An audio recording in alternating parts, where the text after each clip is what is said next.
வணக்கம் நண்பர்களே. காலை எழுந்தவுடன் கணக்கு 112வது நாளுக்கான விடைகளை இந்த வீடியோவில் பார்க்கலாம். இதில் பாருங்கள் 556. ஒரு சாய் சதுரத்தின் மூலை விட்டங்களின் நீளங்கள் 18 சென்டிமீட்டர் மற்றும் 24 சென்டிமீட்டர் எனில் அதன் பக்க அளவு என்ன அப்படின்னு கொஸ்டின் கேட்டிருக்காங்க. இதே மாடல் நம்ம ஏற்கனவே ஒரு கொஸ்டின் பார்த்துருக்கோம் பாருங்கள். சாய் சதுரம்னா இந்த ஷேப்பில் இருக்கும் கரெக்டாக. இதோட மூலை விட்டங்களுடைய நீளங்கள் கொடுத்துருக்காங்க. மூலை விட்டங்களுடைய நீளங்கள் 18 சென்டிமீட்டர் 24 சென்டிமீட்டர். சாய் சதுரத்துடைய மூலை விட்டங்கள் ஒன்றை ஒன்று இருசம கூறிடும். இந்த ஸ்டேட்மெண்ட்டையும் ஞாபகம் வச்சுக்கோங்க. ஏன்னா இதே லைனை வச்சு கூட அவங்க கொஸ்டின் கேட்கலாம். ஒன்றை ஒன்று செங்குத்தாக இருசம கூறிடும். அதாவது என்ன அர்த்தம் அப்படின்னு சொல்லி பார்த்தீங்கன்னா, இப்போ மொத்த நீளம் 18னா அதில் பாதி இது 9, இந்த பக்கம் 9ன்னு இருக்கும். அது மாதிரி 24னா அதில் பாதி இங்கே 12, இந்த பக்கம் 12ன்னு இருக்கும். செங்குத்தாக இருசம கூறிடும். அப்போ இங்கே வந்து 90 டிகிரி. அப்போ யோசிச்சு பார்த்தீங்கன்னா இது மட்டும் என்னவாயிடும் அப்படின்னா ஒரு செங்கோண முக்கோணமாக ஆகிடும் கரெக்டாக. அப்போ இங்கே 9, இங்கே 12. அவங்க கேட்குறது பக்க அளவு, அதாவது செங்கோண முக்கோணம் எடுத்துக்கிட்டால் அவங்க கேட்குறது இந்த கர்ணம் என்னன்னு கொஸ்டின் கேட்குறாங்க. வேறு ஒன்றுமே கிடையாது. வழக்கமாக நம்ம பண்ணுற மாதிரி தான். ஒரு செங்கோண முக்கோணம் என்ன பண்ணுவோம், கர்ணம் தேவைன்னா ரெண்டையும் ஸ்கொயர் பண்ணுறோம். 12 ஸ்கொயர் பண்ணால் 144, 9 ஸ்கொயர் பண்ணால் 81, ரெண்டுத்தையும் ஆட் பண்ணோம் அப்படின்னா 225. இது கர்ணம் ஸ்கொயர். நமக்கு தேவை அதோட பக்க அளவு. அப்போ 225க்கு ரூட் எடுக்கிறோம் அப்படின்னா 225ன்றது எதோட ஸ்கொயர்னு பார்த்தோன்னா 15ஓட ஸ்கொயர். ஸோ அதோட பக்க அளவு என்னவாக இருக்கும் அப்படின்னா 15 சென்டிமீட்டர். சரிங்களாமா. அடுத்ததாக கேள்வி எண் 557. பின்வருவனவற்றுள் எந்த எண் 4/61 + 4/62 + 4/63 + 4/64 மீதியின்றி வகுக்கும்னு கேட்டிருக்காங்க.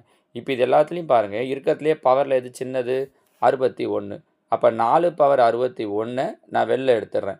4/61 வெளில எடுத்துட்டோன்னா மீதி இங்கே என்ன இருக்கும், ஃபுல்லாகவே எடுத்துட்டோம். அப்போ ஃபுல்லாகவே எடுத்துட்டோன்றதால மீதி 1 இருக்கும். ப்ளஸ் 62ல் 61 எடுத்துட்டோம். மீதி என்ன இருக்கும், பவரில் 1 இருக்கும். ப்ளஸ் இங்கே 63ல் 61 எடுத்துட்டோம். மீதி என்ன இருக்கும், 2. ப்ளஸ் இங்கே என்ன இருக்கும், மீதி 3. நம்ம புரியுதா? ஏன்னா 64ல் 61 எடுத்துட்டோம். இங்கே கூட என்னென்னா 61ல் 61 எடுத்துட்டோன்னா மீதி 0 இருக்கும். அதாவது 4/0ன்னு இருக்கும். ஸோ 4/0னா 1. நான் அதுதான் உங்களுக்கு டைரெக்டாக போட்டேன். அப்போ இங்கே பாருங்கள், 4/61 இன்ட்டு 1 + 4 + 4 ஸ்கொயர்னா 16 + 4 க்யூப்னா 64 கரெக்டாக. அப்போ 4/61 இன்ட்டு இது மொத்தம் கூட்டினோம் அப்படின்னா 80, 85ன்னு கிடைக்குது. சரிங்களாம்மா. ஸோ இந்த 85 மாதிரி இல்லை 85ஆம் வாய்ப்பாட்டில் வரக்கூடிய ஏதாவது ஒரு நம்பர் கீழே இருந்ததுன்னா நம்ம அப்படியே போட்டுடலாம். இப்போ உதாரணத்துக்கு 85 எப்படி பிரிக்கலாம், இங்கே 5 போடலாம், இங்கே 17 போடலாம் கரெக்டாக. 17, 18, ஆமாம் 85. அப்போது ஒருவேளை கீழே அவங்க 5ன்னு கொடுத்துருந்தாங்கன்னா 5 சூஸ் பண்ணியிருக்கலாம். 17ன்னு கொடுத்துருந்தாங்கன்னா 17 சூஸ் பண்ணியிருக்கலாம். இது ரெண்டுமே இல்லை. இப்போ மீதி என்ன சார் பண்ணலாம், வேறு என்ன பண்ணியிருக்காங்க அப்படின்னா, நீங்கள் 5உடைய மடங்காக வர்றது மாதிரி எதனா இருக்கான்னு கூட யோசிச்சிங்கன்னா இன்னும் ஈஸியாக இருக்கும். இந்த 5 இருக்குது இல்லையா, கண்டிப்பாக இங்கே இந்த நம்பரை எப்படி பிரித்தாலும் வரப்போகிற நம்பர் ஒன்று 5ஓட மடங்காக இருக்கணும், இல்லை 17ஓட மடங்காக இருக்கணும். நீங்கள் 5ஓட மடங்காக எதனா நம்பர் இருக்கான்னு பாருங்கள். 5ஓடைய மடங்குன்னா 5ஆம் வாய்ப்பாட்டில் வர்றது மாதிரி. ஆமாம் இருக்குது, இதோ இருக்குது பாருங்கள், 10. அப்போ ஆன்சர் பி 10 தான், வேறு எதுவுமே இல்லை. இங்கே எப்படி சார் வருது அப்படின்னா, அதுக்கு நான் சிம்பிளாக சொல்லிட்டேன். இந்த 2 நம்பராக பிரித்து அதோடைய 2த்தில் ஏதாவது ஒன்றுடைய மடங்காக வருதான்னு. இன்னும் எக்ஸாக்டாக சொல்லணும்னா 4/61 நம்ம மறுபடியும் என்ன எழுதலாம், 4/60 பெருக்கல் 4ன்னு எழுதலாம் கரெக்டாக. இங்கே என்ன இருக்குது, பெருக்கல் 5 17, 4 5 20. அப்போ 20ஆம் வாய்ப்பாட்டில் வரணும்னு அர்த்தம். 20ஆம் வாய்ப்பாட்டில் வரணும் அப்படின்னா கண்டிப்பாக அந்த நம்பர் இது கீழே இருக்கிற எந்த வாய்ப்பாட்லேயும் வரும்னா 10ஆம் வாய்ப்பாட்லேயும் வரும். சரிங்களா. அப்படி முடிவு பண்ணலாம். பெட்டர் இந்த இடத்துலேயே முடிவு பண்ணிக்கிறது தான். என்ன பண்ணுறோம், இதில் இருக்கிறதுலே பவரில் சின்ன நம்பரை வெளில எடுத்துகிட்டு மீதி உள்ளே இருக்கிறதுக்கு எல்லாம் பெருக்குனா என்ன வருதோ அதை 2ஆக பிரிக்க முடியும் கண்டிப்பாக. அப்படி பிரிக்கிறதுல வரக்கூடிய மடங்குடைய வாய்ப்பாடாக இருக்கணும். புரியுதுங்களாம்மா. இது 557. அடுத்து 558. ஒரு செவ்வகத்தின் மூலை விட்டம் √41 சென்டிமீட்டர் மற்றும் அதன் பரப்பு 20 சென்டிமீட்டர் ஸ்கொயரினில் அதன் சுற்றளவு. பாருங்கள், இது ஒரு செவ்வகம். அவங்க கொடுத்துருக்கிறது இதோட மூலை விட்டம் கொடுத்துருக்காங்க. மூலை விட்டம்ன்றது இதோ.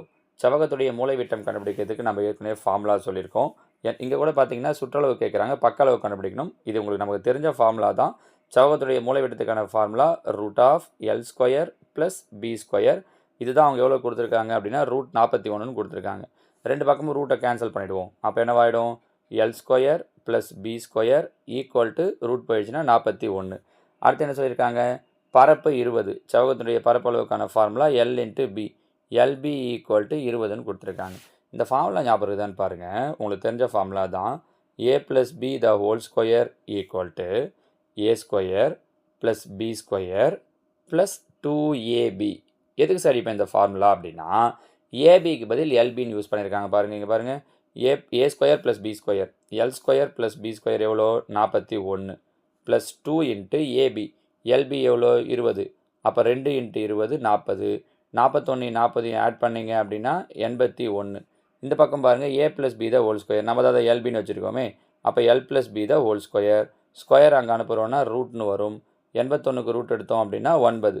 So l plus b, l plus பியோட வேல்யூ 9. அவங்க என்ன கேட்டிருக்காங்க அப்படின்னா சுற்றளவு, செவ்வகத்துடைய சுற்றளவுக்கு formula 2 into l plus b, l plus b எவ்வளோ 9, அப்போ 9 18 சென்டிமீட்டர் அப்படிங்கிறது தான் இதோட ஆன்சர். நம்ம என்ன பண்ணுறோன்னா எல்பி கண்டுபிடிச்சோடனே 9ன்னு போட்டுருவோம். அதனால தான் ஃபஸ்ட் ஆப்ஷன் 9 வச்சுருக்காங்க பாருங்கள். கேட்டிருக்கிறது சுற்றளவு. நான் புரிஞ்சிக்க முடியுதுங்களாம்மா? சரியா? அடுத்ததான் கேள்வி எண் 559. 108,00,00,00 கிலோமீட்டரின் அறிவியல் குறியீடு, அறிவியல் குறியீடு சயின்டிஃபிக் நோட்டேஷன் அப்படின்னு சொல்கிறாங்கனாலே பாயிண்ட்டுக்கு முன்னாடி இந்த பக்கம் ஒரு நம்பர் தான் இருக்கணும். எத்தனை நம்பர் தான் இருக்கணும்? 1 தான். அப்போ கண்டிப்பாக இது வராது. ஆச்சா? அடுத்ததாக பாயிண்ட்டுக்கு அப்புறம் கடைசியாக வெறுமனே 0 மட்டும் வருது அப்படின்னா அந்த 0வெல்லாம் எழுதக்கூடாது. பாருங்கள், பாயிண்ட்டுக்கு அப்புறம் கடைசியாக வெறுமனே 0லாம் இருக்குது, இதை எழுதக்கூடாது. மீதி இருக்கிற ரெண்டுத்தில் என்ன சார் அப்படின்னா ஒன்றுமே இல்லைங்க. பாருங்கள், இதில் ஃபஸ்ட் நம்பர் என்ன இருக்குது? 1. ஏன்னா பாயிண்ட்டுக்கு முன்னாடி ஒரு நம்பர் தான் வரணும், அப்போ அந்த 1 மட்டும் போடுறோம். அதுக்கப்புறம் லாஸ்ட்டாக வரக்கூடிய 0லாம் விட்டுட்டு மீதி இருக்கக்கூடிய நம்பர் என்ன இருக்குது? 08. அப்போ 1.08 இன்ட்டு இந்த 1க்கு பாயிண்ட் வச்சோம் இல்லையா, அதை மட்டும் விட்டுணும், முழு நம்பரை மட்டும். மீதி எத்தனை நம்பர் இருக்குதுன்னு எண்ணணும். 1 2 3 4 5 6 7 8. மீதி இருக்கிறது 8 நம்பர். அதை 10 to the பவரில் போடணும், 10 power 8. புரியுதுங்களா? So answer 1.08 10 power 8. ஏன் இந்த ஆப்ஷன் கொடுத்துருக்காங்கன்னா நாம் இந்த 08ன்றதை விட்டுட்டு கடைசியாக இருக்கிற இந்த ஜீரோஸை மட்டும் கவுண்ட் பண்ணி 6ன்னு போட்டுருவோன்றதால் தான் இதை கொடுத்துருக்காங்க. புரியுதா? So answer option D. அடுத்ததாக கேள்வி எண் 560. 1 முதல் 50 வரை எண்கள் குறிக்கப்பட்ட அட்டைகள் வைக்கப்பட்டுள்ள பெட்டியில் நன்றாக குலுக்கிய பின் சமவாய்ப்பு முறையில் ஒரு அட்டை தேர்ந்தெடுக்கப்பட்டால் அது 5ன் மடங்காக இருப்பதற்கான நிகழ்தகவு. 1லேருந்து 50 வரைக்கும், அப்போ மொத்தம் 50 நம்பர். 5ன் மடங்கு, 50க்குள்ளாடி 5ன் மடங்குனா எத்தனை இருக்குது? 5 10 15 20 25 30 35 40 45 50.